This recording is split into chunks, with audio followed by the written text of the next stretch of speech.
Hello, and welcome. My system is a bit, it's acting up a bit, so it might not be in the best state. But let's quickly jump in. Super late today, obviously. Actually, just getting back from the gym, and well, we're here. By God's grace. So let's get into it. Let's make this a bit bigger. Today's reading Exodus 39 to 40, and we're sort of just carrying on with a bit of the detail. The clothing made for the priest, the making of the ephod. Um, I uh, I found a picture of the ephod and the chest piece that was quite good. Um, but yeah, Bezalel is making all of these things as specified. And I think I really like one thing that keeps coming up with everything he does. It says Bezalel, I'm butchering the name again, made a chess piece with great skill and care.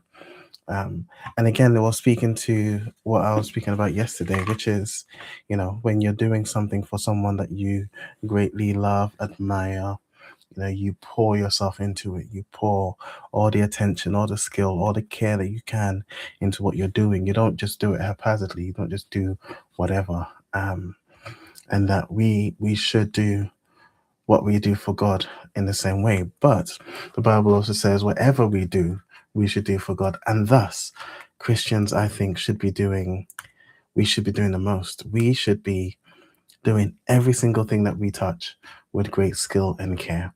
And so the Christian in the corporate organization as a engineer, speaking of myself, should be working with great skill and care.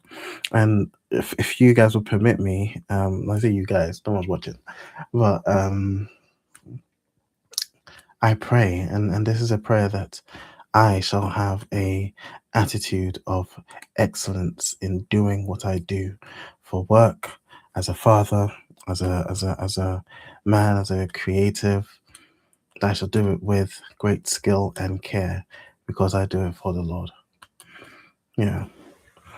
Um, a an interesting thing to go down would be the significance of the colors. The chest plate had these 12 stones, all of which were a certain color, and had the name of the tribe inscribed on it. Um,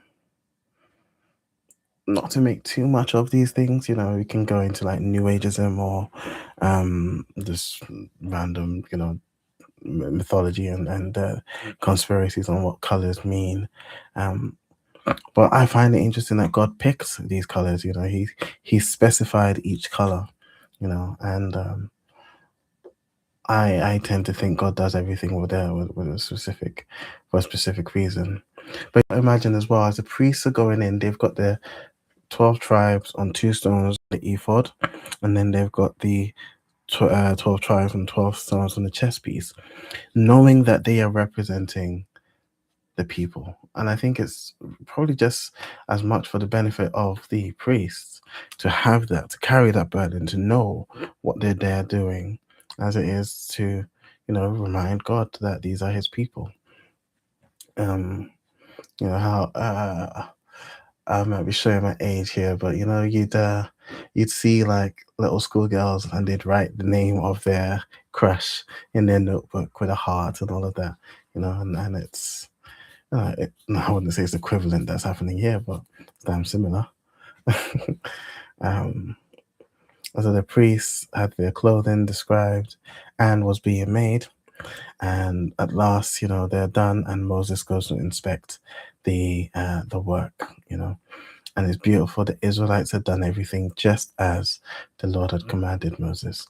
So the pattern had been followed, and I don't know his name. I need to ask my wife for his name. But the pastor that leads Koinonia, he was doing a preach at a worship event led by, I think, Dunsin.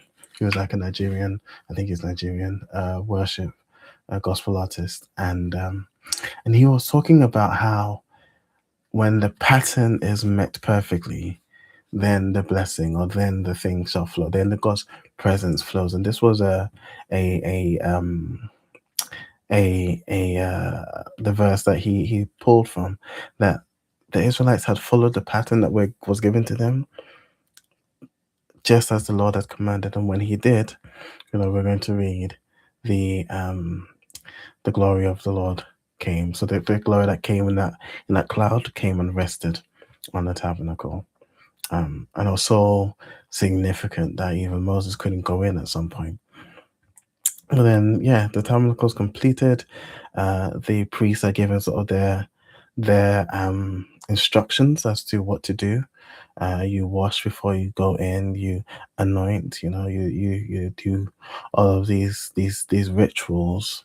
Again, I think to sort of well, I don't want to speak definitively on why the rituals were there, but anytime there's ritual, it carries a sense of tradition that allows you to appreciate the thing, you know.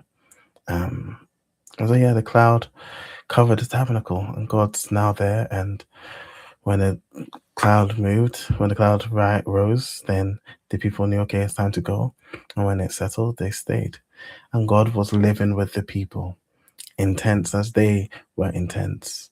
And so again, and I think we should we should carry this theme on of like recognizing what the Bible is showing us about God. With Adam and Eve, God came and he walked with them. He seemingly was so interested in them that every evening he would come, so much so that his footsteps were even recognized, and we only recognize, or we can relate to recognizing someone's footsteps when you've lived with them long enough and you're familiar with them enough. Um, so God seemed to be interested in doing that.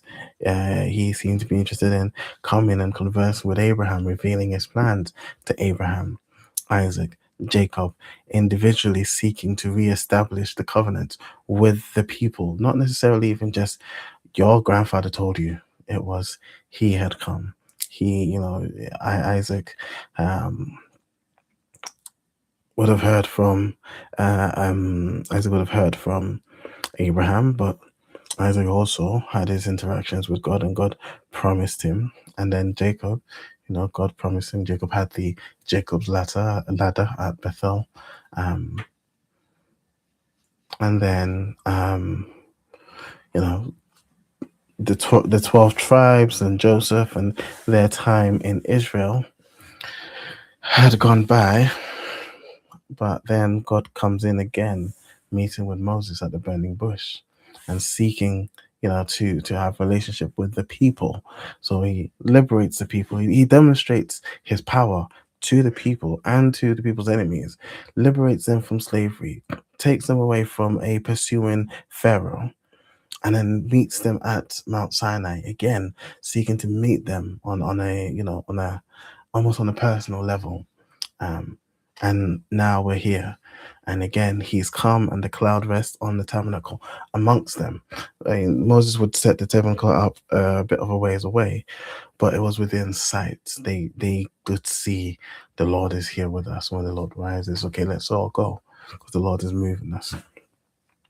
A God that wants to, or seemingly is interested in individual, in personal relationships.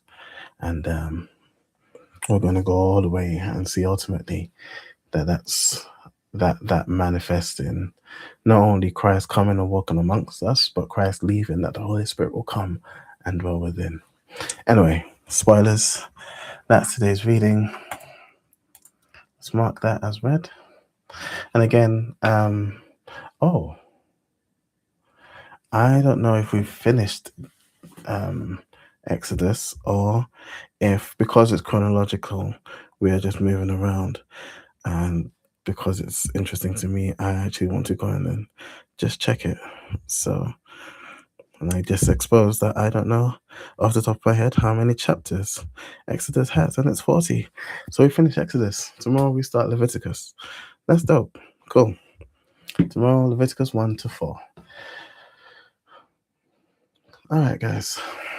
thank you for watching this whenever, if anyone does. And God willing, we'll be here tomorrow. Well, later today because it's 12:06. All right. Peace out.